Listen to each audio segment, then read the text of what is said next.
जी आपको आज खबर से आगाह करते चले। सऊदी अरब से ब्यूरो चीफ मलक आसम अमान की रिपोर्ट के मुताबिक आपको बताते चले, जद्दा में आर्ट्स गैलरी का इनकाद किया गया। तस्नीम ज़ादा के फनकारों की नुमाइश आर्ट गैलरी में पाकिस्तान कम्युनिटी के साथ साथ दूसरे ममालिक से ताल्लुक रखने वाले अफराद ने भरपूर शिरकत की। तकरीब में मशहूर ज़माना फनकार तस्नीम ज़ादा की कुरानी आयात से बनी हुई पेंटिंग को सराहा गया और इनके आर्ट्स को खराज तहसीन पेश किया गया।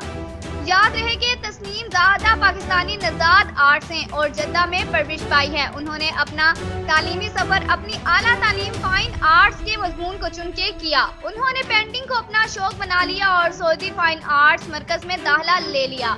मजीद फन महारत उन्होंने आर्ट्स अकेडमी कनाडा से हासिल की। तस्नीम ने फन पारे बनाने का फन ज़्यादा कुरान पाक से लिया है।